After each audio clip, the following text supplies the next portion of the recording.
We're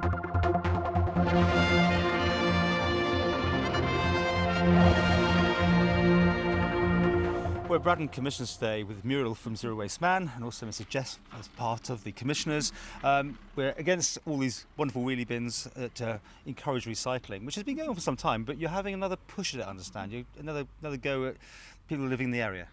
Yeah, obviously we are concerned about the environment like so many people, and feel that there's a service being provided through the rate-borne cost to our residents, and we want to make sure that material that can be recycled is recycled, and that material that shouldn't be going to the incinerator is separated out and dealt with appropriately.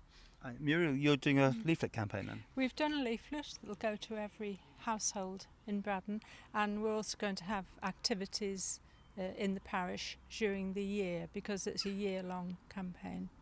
Now, we did something with Douglas recently, and they were proving that there's money to be made out of this recycling. Is that the case? Yeah. Yes. Well, it's definitely, it's in people's economic interest, as well as, whether you have an environmental bent or not. But certainly, the less waste that goes to the incinerator, the reduction is in the disposal costs, and we get an income from the materials that we sell. So, we want people to slim their bin, and hopefully, we can see, economic benefits to the ratepayers in next year's bills.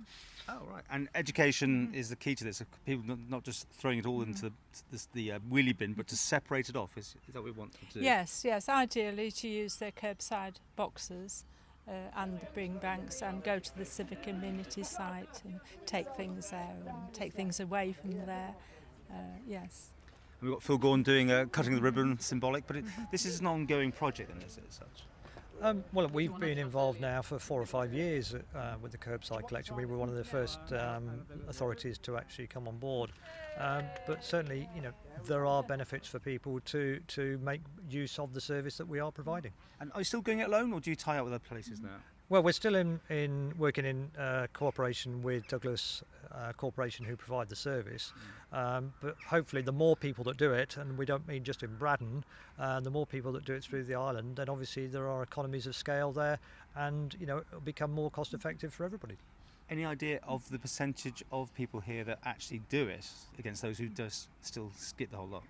Well, I think that it's from my sort of driving around, it's probably about half to 2/3 of households are doing it. There are some households at the moment which we can't offer the service to because of their remoteness, or it's difficult to get the wagon into. But we are looking at schemes to try and make it easier for them to actually recycle through improved bring system.